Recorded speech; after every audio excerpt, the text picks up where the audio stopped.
Even though it was released in 2018, Red Dead 2 is still home to many unknown mysteries and secrets. Have you ever heard of the mystery of Captain Hayden Russell? He still believes he is fighting in the 1862 Civil War. And what happens if we tie him up and take him back to civilization to show him that the war ended over 30 years ago? Also, how can we steal trains profitably without attracting a huge bounty on our heads? Or rather, where can we find the coveted Mexican poncho that I wear on Arthur here in the videos? These are just some of the mysteries I will address in this fourth episode of Things You Didn't Know About Red Dead 2. I will also reveal an interesting variation in the mission, The Joys of Civilization, which varies depending on Arthur's honor level in Chapter 4. Watch the video until the end, I'm sure you will be surprised. So without further ado, let's get into the video. We will start with the curiosity about Captain Hayden Russell, the mysterious military man who thinks he is still in the Civil War. Although I had heard about this curiosity before, I had never witnessed it during my over 1,000 hours of gameplay. That's why I decided to ride to this location in Roanoke Ridge to finally meet the infamous man. We can have 3 unique encounters with Russell, and with each one we reaffirm the certainty that he is quite confused.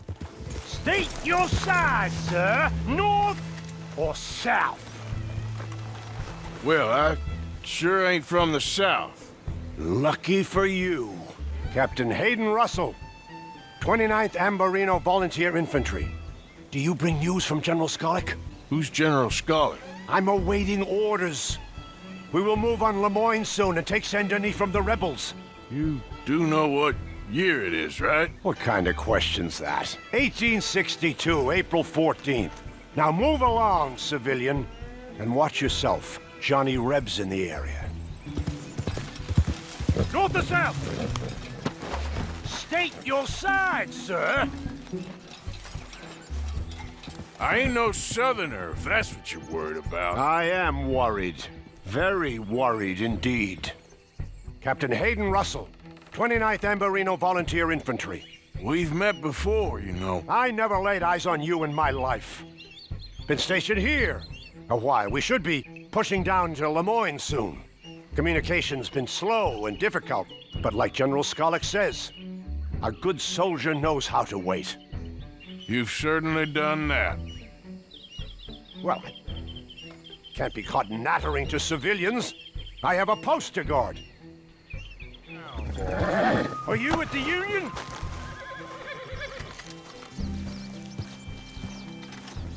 I guess so. You guess so? You're a civilian? Of sorts. You don't remember me at all, do you? I've never met you. But I must say, an able-bodied man not signing up, that's a damn shame. It's been a hard war. A long war. Very long in your case. Now, we're moving on Lemoyne soon. I'm just waiting for word from General Skollick. There's been some activity on the telegraph, so I'm sure it's any day now. And until then? I keep my uniform washed, my boots polished, my rifle clean. You don't need to be stuck out here no more. Do you want me to take you to the nearest town? A soldier never leaves his post. Not that I can expect you to understand that. Now, if you'll excuse me, I have to get back to the inspection of arms. Strangely, the man still believes he is in the year 1862, which is simply 37 years less than in the game, which takes place between chapters 1 and 6 in 1899. The encounters are basically about this, with the man continuously forgetting about Arthur and the fact that the war has already ended. He seems to suffer from some sort of dementia or Alzheimer's, as he clearly has memory problems. He reminded me a lot of the story of Japanese soldier Hiro Onoda, who continued fighting on the island of Lubang in the Philippines until 1974. The man didn't know that World War II had ended in 1945, living in isolation and carrying out attacks for almost 30 years. He only surrendered in 1974 after a rescue mission organized by a former colleague and friends. His return to Japan and his experiences turned him into a public figure, reflecting the profound impacts of war and communication.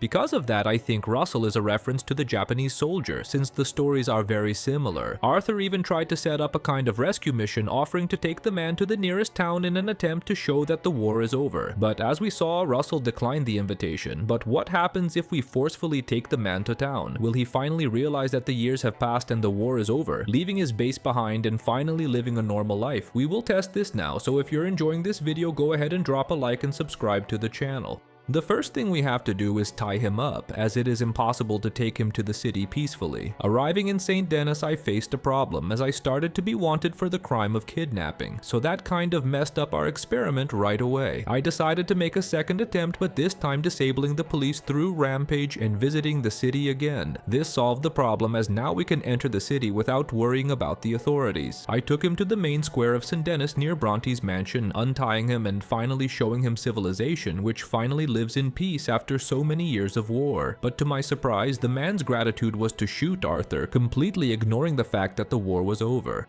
But that doesn't mean that the violence has ended, as the police promptly shoot the soldier and take his life. After all, in 1899 he is just an aggressive lunatic. Unlike Japanese soldier Hiro Onoda, who found his way back home and lived until he was 91, Captain Russell has no redemption. His fate is to be eternally trapped in the loneliness of his cabin in Roanoke Ridge until the day someone shoots him, or at best dies of old age. This is proven when we spare him and return years later during the epilogue with John Marston in 1907. After several years, the captain will still be there, steadfast in his post, faithfully fulfilling his role as a soldier. To make this video even more special, I will talk about one of the topics that people love the most, the possibilities and secret scenes in story mode. The one we are going to mention happens in the mission The Joys of Civilization, when Arthur and Dutch investigate about Angelo Bronte in St. Denis. The mission starts in the main hall of the city when Dutch surprises us at the entrance door, creating one of the most iconic cutscenes in the entire game.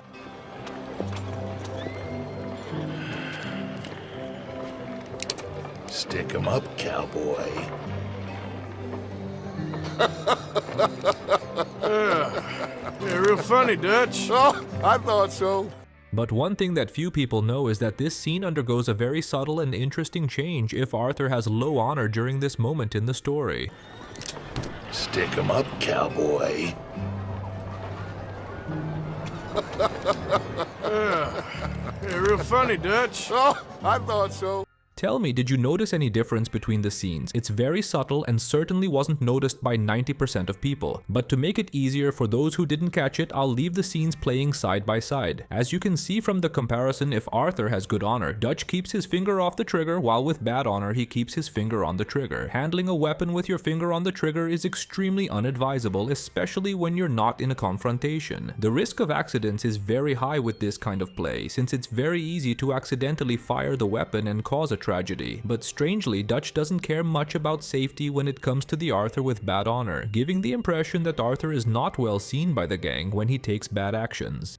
I'll tell you that I didn't know this curiosity not so much because of my lack of attention, but rather because I've never played with low honor, and even if I had, I doubt I would have noticed right away. But tell me, did you already know about this curiosity, and are you part of the 10% who noticed, or did you just find out about it now in this video? Share your thoughts in the comments and let's discuss. One of the biggest frustrations in Red Dead 2 is the train robbery. We get ready, intercept a deal, and right in the middle of the action we are surprised by the authorities. They show up very quickly, even with the train being in an isolated area. Nothing explains this prompt response unless one of the passengers has a cell phone and sends a message to the sheriff. The arrival of the authorities generates a bounty that only escalates as we keep robbing the passengers, blowing up safes and exchanging shots. This breaks the train robberies in the game, as most of the time we end up at a loss since the bounty generated is higher than the stolen value. But now I'm going to teach you a fantastic tip from a strategic location where you can rob trains without any worries, with the guarantee that you will come out 100% profitable from the operation. But first, we need to meet two requirements for the robbery.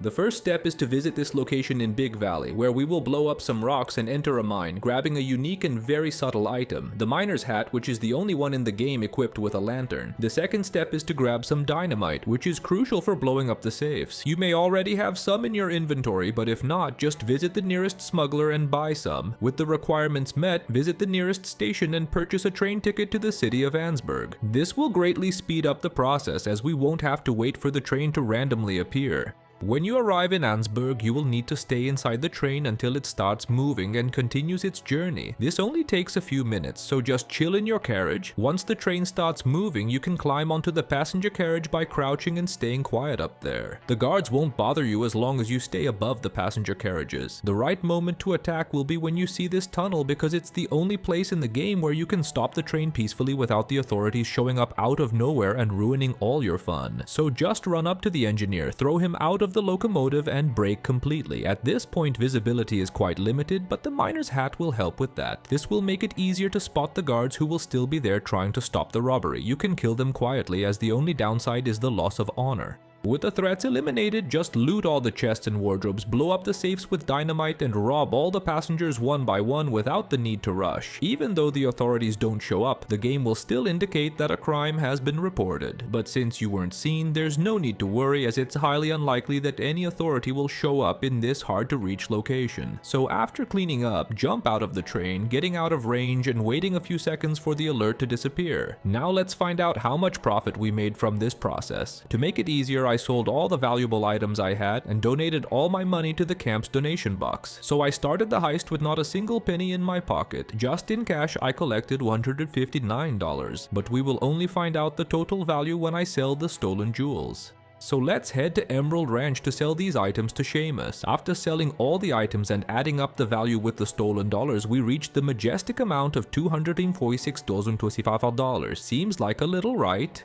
Definitely, and it would certainly be much less if you hadn't used this method, as you would have left behind a huge bounty. The real thrill of robbing trains is all about that excitement of doing something iconic from the old American West. Because let's face it, it doesn't pay very well. Remember that you can repeat this method as many times as you want, with the only consequence being a decrease in honor, which you can make up for later by greeting half the world in St. Denis. One thing that catches a lot of attention in my gaming sessions is the fact that my Arthur is always dressed in a poncho. This highly coveted piece is not found for sale in stores. This outfit is a mod that I installed on the PC version of Red Dead 2. One of the main mods that people talk about is precisely the poncho. For some cruel and unknown reason, Rockstar chose not to include this unique Western clothing in the game, even though it is present in Red Dead 1 and even in Red Dead Online. But thanks to modders, we can satisfy this desire with a good variety of options available there on Nexus Mod. But unfortunately, these mods only work on PC, as it's currently quite tricky to install mods on console versions. This may be something possible in the future, but for now it's a bit impractical. But for the folks playing on PC, I'll quickly show you how to install the mod. From downloading it on Nexus to choosing the best clothes to match the poncho. There are several poncho options available on the site, but I'll be using this one here titled Man with No Name Poncho, authored by modder Gui Corleone X794.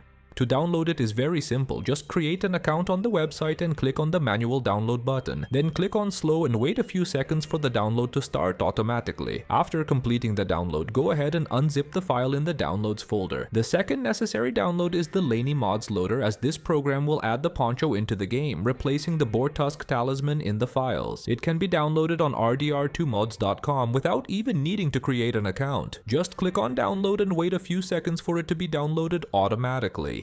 The installation is really simple. Just unzip the file and access the mod loader folder. All the files in this folder need to be transferred to the game's root folder, so just copy everything and paste it in there. If you're not sure where the root folder is, just search for RDR2 in the start menu, select open file location, then right click on the icon and open the file location again. The second folder is the mod manager. It doesn't necessarily need to be in the root folder, as you can even keep it on the desktop if you want, but I recommend leaving it there because I prefer to keep it in the game's root folder to keep everything more organized and centralized. Now comes the easy part. Go to the mod manager folder and run modmanager.ui as an administrator. With the program open, go to the download icon, select the add icon, open the mod folder, and select the Man with No Names poncho folder. There you go. Your poncho is finally installed.